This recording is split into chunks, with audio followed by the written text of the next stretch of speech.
Very good morning to all students. Students, today we will discuss about the topic chemicals from common salt. In last lecture we have discussed the common salt, and today we are going to discussing the chemicals from common salt. Okay, so the first chemical from common salt which we are going to discuss is sodium hydroxide. So today we will discuss the sodium hydroxide. As we all know that the formula of sodium hydroxide is NaOH. Okay, sodium and hydroxide. So sodium hydroxide is commonly known as caustic soda. क्या बोलते हैं इसको, और हम caustic soda भी बोलते हैं. ठीक है. The formula of sodium hydroxide is NaOH. Production. This is the very important production of sodium hydroxide. Let us see how we can produce the sodium hydroxide. The raw materials for producing sodium hydroxide is NaCl. हमने अभी discuss किया किससे बना रहे हैं इसको, common salt से, जो क्या है NaCl. तो रॉ मटेरियल क्या है इसके लिए, NaCl है. ठीक है. Sodium hydroxide is produced by electrolysis of concentrated aqueous solution of sodium chloride called brine. देखें, सोडियम क्लोराइड का एक्वस सॉल्यूशन मतलब NaCl और प्लस H2O इसका जो कर दिया जाए तो इसको बेटा क्या बोलते हैं, ब्राइन बोलते हैं. ठीक है. NaCl प्लस H2O इसको क्या बोला जाता है, ब्राइन सॉल्यूशन बोला जाता है. ठीक है. तो सोडियम हाइड्रोक्साइड कैसे बनता है, जब हम इस ब्राइन सॉल्यूशन का क्या करते हैं, इलेक्ट्रोलाइसिस करते हैं. ठीक है. So when electricity is pass through concentrated solution of NaCl called brine, जैसे ही हम NaCl में जो पानी मिला हुआ है या जिसको हम ब्राइन बोल रहे हैं उसमें से जैसे ही हम इलेक्ट्रिसिटी पास करेंगे सो वो क्या होगा, डिकम्पोज हो जाएगा. इस decomposes to form sodium hydroxide, chlorine and hydrogen. क्या बनेगा, सोडियम हाइड्रोक्साइड बनेगा, क्लोरीन बनेगा और हाइड्रोजन गैस बनेगी. देखें रिएक्शन देखते हैं बेटा. NaCl है हमारे पास, उसमें हमने क्या किया, H2O मिलाया, तो ये क्या कहलाएगा, फिर क्या कहलाएगा बेटा, ब्राइन. ठीक है. इसका क्या किया हमने, इलेक्ट्रोलाइसिस किया, तो क्या बना, कास्टिक सोडा बना, क्लोरीन गैस बनी और हाइड्रोजन गैस बनी. ठीक है. ये तीनों ही प्रोडक्ट्स आपको याद रखने हैं. ठीक है. क्या बन रहा है, सोडियम हाइड्रोक्साइड बन रहा है, क्लोरीन गैस बन रही है और हाइड्रोजन गैस बन रही है. ठीक है. So during electrolysis chlorine gas is produced at anode. ये आपको याद रखना है. यहाँ पे देखें क्लोरीन गैस जो बनी है ये बेटा कहाँ पे बन रही है, एनोड पे बन रही है, और हाइड्रोजन गैस जो बन रही है वो किस पे बन रही है, कैथोड पे बन रही है. ठीक है. And hydrogen gas is produced at cathode. याद रहेगा, sodium hydroxide solution is form near the cathode, और सोडियम हाइड्रोक्साइड सॉल्यूशन जो है वो कहाँ पे बनता है, कैथोड के पास बनता है. ठीक है. या आप ऐसे याद रख सकते हो कि हाइड्रोजन गैस के पास बनता है. ठीक है. The process of electrolysis of sodium chloride is also known as chloralkali process. इस प्रोसेस को हम और क्या बोलते हैं, क्लोरएल्कली प्रोसेस बोलते हैं. तो वो एग्जाम में आपसे डायरेक्ट क्लोरएल्कली प्रोसेस भी इसको यूज़ कर सकता है. ठीक है. हियर क्लोर फॉर क्लोरीन, क्लोर किसके लिए यूज़ होता है, क्लोरीन के लिए, और एल्कली किसके लिए यूज़ होता है, सोडियम हाइड्रोक्साइड के लिए. ठीक है. आगे देखते हैं.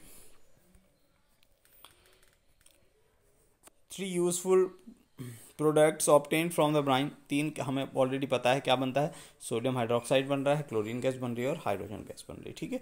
अब देखते हैं इनके क्या यूजेस हो सकते हैं. काफ़ी सारे यूजेस हो सकते हैं इनके. The first one is use of sodium hydroxide. तो किसके लिए, डिटर्जेंट बनाने में यूज़ हो सकता है, आर्टिफिशियल टेक्सटाइल फाइबर जिसको हम रेयॉन बोलते हैं उसको बनाने में यूज़ हो सकता है, मैन्युफैक्चर ऑफ पेपर में यूज़ हो सकता है, और बॉक्साइट ओर को, जिसमें से क्या बनता है, निकलता है, एल्यूमिनियम निकलता है, उसको एक्सट्रैक्ट करने में या प्यूरिफाई करने में यूज़ हो सकता है. ठीक है. क्लोरीन गैस के यूजेस की बात करते हैं.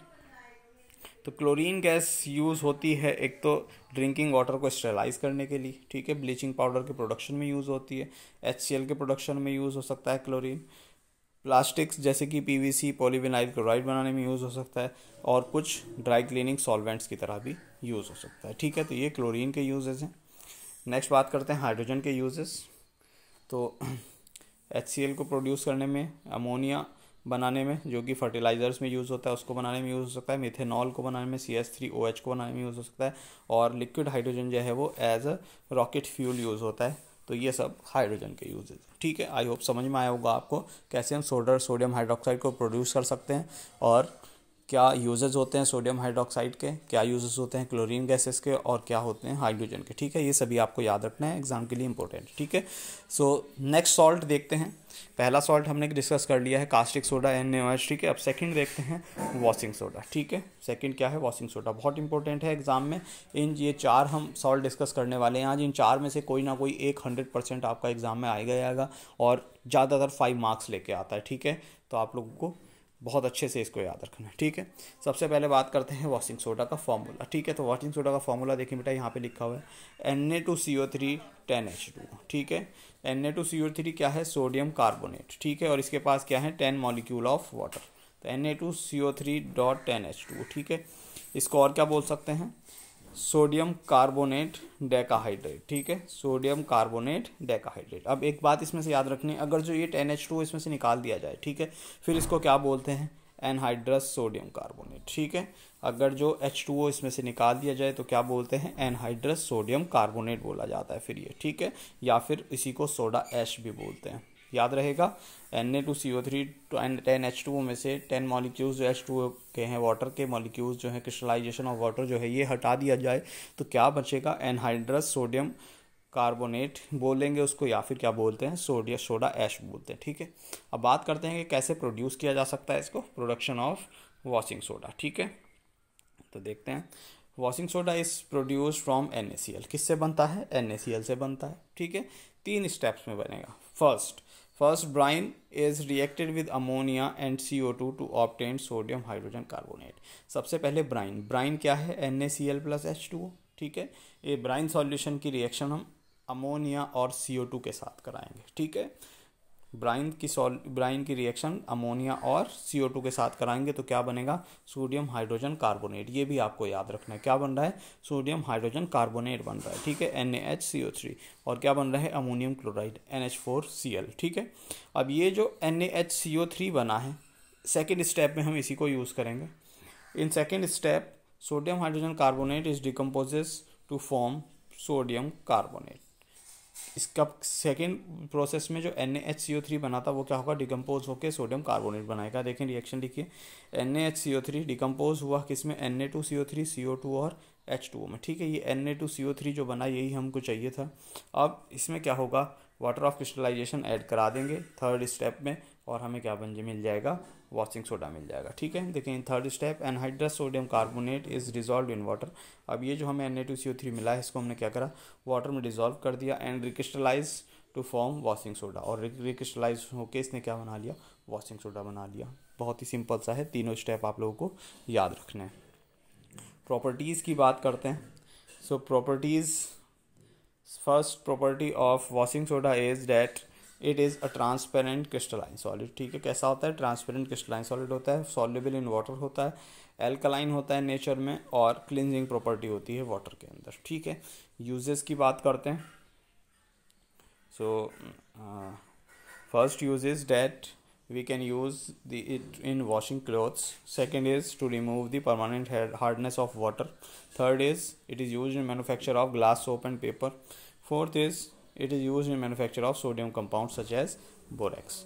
ये यूजेस हैं इसके, आप लोगों को याद रखने हैं अच्छे से। ठीक है, नेक्स्ट कंपाउंड की बात करते हैं, डेट इज़ बेकिंग सोडा। ठीक है, अभी हमने क्या डिस्कस किया, सबसे पहले caustic soda, sodium hydroxide NaOH discuss किया था, उसके बाद हमने वॉशिंग सोडा डिस्कस किया है। ठीक है, वॉशिंग सोडा का फॉर्मूला क्या था, सोडियम कार्बोनेट डेकाहाइड्रेट Na2CO3.10H2O। ठीक है, अब बात कर रहे हैं बेकिंग सोडा की। ठीक है, केमिकल नेम की बात करें इसकी तो क्या होगा, सोडियम हाइड्रोजन कार्बोनेट। क्यों, क्योंकि फॉर्मूला क्या है, NaHCO3 सोडियम हाइड्रोजन कार्बोनेट। ठीक है, NaHCO3 सोडियम हाइड्रोजन कार्बोनेट। ठीक है, इसी को हम और क्या बोलते हैं, सोडियम बाइकार्बोनेट भी बोलते हैं। ठीक है, बात करते हैं प्रोडक्शन की। तो अभी हमने जो वॉशिंग सोडा डिस्कस किया था, उसका जो फर्स्ट स्टेप था वो आप लोगों को याद हो, ब्राइन में हमने किसकी रिएक्शन कराई थी, ब्राइन के साथ किसको मिलाया था, अमोनिया को मिलाया था और CO2 को मिलाया था। तो क्या मिला था हमको, sodium hydrogen carbonate first step में। तो फर्स्ट स्टेप जो वॉशिंग सोडा का था वही इसका मैन्युफैक्चरिंग प्रोसेस होगा। देखें NaCl और H2O, ये क्या है, ब्राइन, इसमें अमोनिया और CO2 के साथ जब रिएक्शन कराई थी तो क्या मिला था, सोडियम हाइड्रोजन कार्बोनेट। बस ये पहला स्टेप ही जो है यही इसका प्रोडक्शन हो जाएगा। ठीक है, याद रखना है आप लोगों को। नेक्स्ट पूछ रहा है प्रॉपर्टीज़ की बात कर रहे हैं तो ये भी कैसा होता है, वाइट क्रिस्टल्स की फॉर्म में होता है और वाटर में सॉल्युबल होता है। अगर जो इसको सॉल्यूशन की बात करें तो एक ऐसा होता है नॉन कॉरोसिव बेस होता है, ठीक है। क्यों होता है? इसको और हम क्या बोलते हैं, माइल्डली एल्कलाइन भी बोलते हैं। जब इसको डिकम्पोज करते हैं, अभी हमने ऑलरेडी वॉशिंग सोडा में देखा था, डिकम्पोज होने पे क्या देता है हमको, सोडियम कार्बोनेट देता है, एनहाइड्रस सोडियम कार्बोनेट, ठीक है। नेक्स्ट बात करते हैं इसके यूजेस की। तो यूजेस, एक तो एज ए एंटासिड यूज़ कर सकते हैं इसको, जिससे कि एसिडिटी दूर कर देता है। और क्या कहाँ यूज़ हो सकता है, इन मेकिंग बेकिंग पाउडर बनाने में यूज़ हो सकता है, ठीक है। और इस is also use in fire extinguisher, जो आपके फायर एक्सटिंग्विशर्स होते हैं उनमें भी यूज़ होता है, ठीक है। तो ये कुछ इसके यूजेस हैं। नेक्स्ट कंपाउंड की बात करते हैं। Next compound is bleaching powder. ये भी काफ़ी इंपॉर्टेंट है। सबसे पहले बात करते हैं इसके फार्मूला की। इसका फार्मूला क्या होगा, CaOCl2, ठीक है। क्या फार्मूला होगा बेटा, CaOCl2, ध्यान से लिख लेना है। तो क्या नाम हो जाएगा इसका, कैल्शियम ऑक्सीक्लोराइड, ठीक है, CaOCl2, ब्लीचिंग पाउडर इसको बोलते हैं, ठीक है। और क्या बोला जाता है इसको, क्लोराइड ऑफ लाइम, CaO क्या होता है, लाइम, और Cl2 क्लोराइड, तो क्लोराइड ऑफ लाइम ऐसे भी बोल सकते हैं इसको, ठीक है। प्रिपरेशन की बात करते हैं, बहुत ही आसान सा है। So bleaching powder is prepared by passing chlorine gas over dry slaked lime क्या होता है, CaOH होल्ड वाइज, ठीक है। जो स्लैग्ड लाइम है, इसमें जैसे ही क्लोरीन की रिएक्शन आप कराएंगे तो क्या मिलेगा आपको, ब्लीचिंग पाउडर मिलेगा, CaOCl2 प्लस H2O, ठीक है। सिंपल है। प्रॉपर्टीज़ की बात करते हैं। ये भी कैसा होता है, वाइट पाउडर होता है। It is also white powder जिसमें कि क्लोरीन की काफ़ी स्ट्रॉन्ग स्मेल आती है। कोल्ड वाटर में सॉल्युबल होता है। डाइल्यूट एसिड्स के साथ रिएक्शन करके क्या मिलता है, ये क्लोरीन देता है हमको, ठीक है। देखें रिएक्शन, ब्लीचिंग पाउडर की रिएक्शन में डाइल्यूट एसिड के साथ कराई तो क्या मिलेगी, क्लोरीन गैस मिलेगी, ठीक है, याद रखना है। नेक्स्ट इसके यूजेस की बात करते हैं। तो देखें, टेक्सटाइल इंडस्ट्री में ब्लीच करने के लिए यूज़ होता है। लॉन्ड्री में भी ब्लीचिंग क्लोथ्स के काम आता है। ड्रिंकिंग वाटर को डिसइंफेक्टिंग करने के यूज़ होता है। और क्लोरोफॉर्म बनाने में यूज़ होता है। जो आपके वुलन क्लॉथ्स होते हैं उसको अनश्रिंकेबल कर देता है अगर जो उसमें आपको इसको मिला दोगे तो। और स्ट्रॉन्ग ऑक्सीडाइजिंग एजेंट की तरह भी काम करता है, ठीक है, केमिकल इंडस्ट्री में। सो ये कुछ इसके यूजेज हैं। नेक्स्ट कंपाउंड की हम बात करते हैं, that is plaster of Paris. सबसे ज़्यादा ये एग्ज़ाम में पूछा जाता है। शॉर्ट फॉर्म में POP बोलते हैं। क्या बोलते हैं शॉर्ट फॉर्म में, POP, ठीक है। तो बात करते हैं इसका फॉर्मूला क्या होगा सबसे पहले। सो फॉर्मूला POP का होता है CaSO4.12H2O, ठीक है, CaSO4.12H2O ऐसे लिखोगे आप लोग, ठीक है। नाम कैसे बोलेंगे इसको, कैल्शियम सल्फेट हेमीहाइड्रेट या फिर हाफ हाइड्रेट, ठीक है, हेमीहाइड्रेट, कैल्शियम सल्फेट हेमीहाइड्रेट, ठीक है, याद रहेगा। सो सबसे पहले बात करते हैं ये बनेगा कैसे। बहुत ही सिंपल सा प्रोसेस है इसको बनाने के लिए। एक कंपाउंड होता है जिप्सम, ठीक है। जिप्सम और प्लास्टर ऑफ पेरिस में सिर्फ वाटर ऑफ क्रिस्टलाइजेशन का ही डिफरेंस है। प्लास्टर ऑफ पेरिस में आपका हाफ H2O लगा हुआ है, ठीक है, जबकि जिप्सम में 2H2O लगेगा, बस इतना डिफरेंस है आपका, ठीक है। देखते हैं कैसे प्रिपरेशन होगा, अभी आपको समझ आ जाएगा देख के। देखें ये क्या है बेटा, जिप्सम, CaSO4 2H2O लगा हुआ है। अगर जो 2 लगा हुआ है इसका मतलब क्या है, जिप्सम, ठीक है। इसको 100 डिग्री सेल्सियस पे हीट करोगे आप तो आपको क्या मिलेगा, प्लास्टर ऑफ पेरिस। मतलब हीट करोगे तो उसमें से क्या होगा, 1:1/2 वाटर अलग हो जाएगा और हाफ H2O रह जाएगा। यही क्या कहलाता है, प्लास्टर ऑफ पेरिस कहलाता है, ठीक है, याद रहेगा, बहुत ही सिंपल है। नेक्स्ट बात करते हैं इसकी प्रॉपर्टीज़ की। तो it is a white powder. सबसे पहले कैसा होता है, वाइट होता है, आपने देखा होगा दीवारों पे किया जाता है, ठीक है। Plaster of Paris has very remarkable property of setting into hard mass. जैसे सीमेंट आपका बहुत जल्दी से सेट हो जाता है, वैसे ही ये भी क्या होता है वाटर में, जैसे इसको हम डिज़ोल्व करते हैं तो जो बहुत जल्दी से सेट हो जाता है, ठीक है। इसको क्या करना चाहिए, मॉइस्चर प्रूफ कंटेनर में क्या करना चाहिए, स्टोर करना चाहिए, वरना ये क्या होगा, जम जाएगा, हार्ड मास में चेंज हो जाता है, ठीक है। यूजेस की बात करें तो अगर जो बोन्स वगैरह आपकी फ्रैक्चर हो जाती हैं तो वहाँ पे हॉस्पिटल में आपको प्लास्टर लगाया जाता है। तो और टॉयज़ को डेकोरेटिव मटेरियल बनाने के लिए यूज़ होता है, ठीक है। चीप ऑर्नामेंट बनाने में यूज़ होता है। जो ब्लैक बोर्ड चौक आती है आपकी, उसको बनाने में यूज़ होता है। फायर प्रूफिंग मटेरियल की तरह भी इसको यूज़ कर सकते हैं।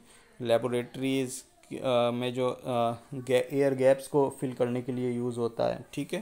तो ये कुछ यूजेस हैं। और जो आपकी दीवारें वगैरह होती हैं या पेंटिंग्स होती हैं, उनको क्या करता हो सकता है, स्मूथ बनाने के यूज़ काम में आ सकता है, ठीक है। सो ये कुछ जो इम्पोर्टेंट आपके केमिकल्स थे, ये हमने आज डिस्कस कर लिए हैं। सॉल्ट्स हमने डिस्कस कर लिए हैं। प्लीज़ इनको बहुत अच्छे से आप लोग याद रखें। एक और छोटा सा टॉपिक है वाटर ऑफ क्रिस्टलाइजेशन, उसको और देख लेते हैं और ये चैप्टर आपका कंप्लीट हो जाएगा, ठीक है। देखते हैं वाटर ऑफ क्रिस्टलाइजेशन। देखें, अभी हमने वॉशिंग सोडा पढ़ा था, उसमें क्या आ रहा था लास्ट में, .10H2O। अभी हमने प्लास्टर ऑफ पेरिस पढ़ा, इसमें लास्ट में क्या आ रहा था, .12H2O। जिप्सम में 2H2O आ रहा था, ठीक है। तो ये जो वाटर ऑफ क्रिस्टलाइजेशन जिसके पास है, ठीक है, ऐसे सॉल्ट्स को हम क्या बोलते हैं, हाइड्रेटेड सॉल्ट्स बोलते हैं। जिनके पास वाटर है उसको क्या बोलते हैं, hydrated salt. So the salt which contain water of crystallization are called hydrated salts, ठीक है। इनको हम हाइड्रेटेड सॉल्ट्स बोलते हैं। या फिर ऐसे बोल सकते हैं कि the water which chemically combines with the molecules of salt during the preparation of their crystals and become a part of it is called water of crystallization. तो ये डेफिनेशन आप लोगों को याद रखनी है, ठीक है। और इनके एग्जाम्पल लिखे हुए हैं, 2 एग्जाम्पल तो हमने ऑलरेडी डिस्कस कर लिए हैं, Na2CO3.10H2O, ठीक है। इफेक्ट हीट करने पे क्या होता है, इसमें से क्या होगा, वाटर अलग हो जाता है या किसी एक्सटेंट तक अलग हो जाता है। जैसे देखें यहाँ पे CuSO4.5H2 और हीट करोगे आप इसको तो क्या बन जाएगा, CuSO4 अलग और इसका वाटर ऑफ क्रिस्टलाइजेशन अलग हो जाता है। तो जब हीट करते हैं strongly, their salts become anhydrous, क्या हो जाता है, वो अनहाइड्रस बन जाता है। तो इसका मतलब क्या होगा कि वाटर ऑफ क्रिस्टलाइजेशन अलग हो जाएगा उसमें से, ठीक है। सो इतना ही था इस चैप्टर में। ये चैप्टर आपका कंप्लीट हो चुका है। प्लीज़ इसके बहुत अच्छे से आप नोट्स प्रिपेयर करें और कोशिश करें इसके क्वेश्चंस करने की। नेक्स्ट वीडियो में हम कुछ इसके क्वेश्चंस डिस्कस करेंगे, ठीक है। So that's all for today. Thank you students.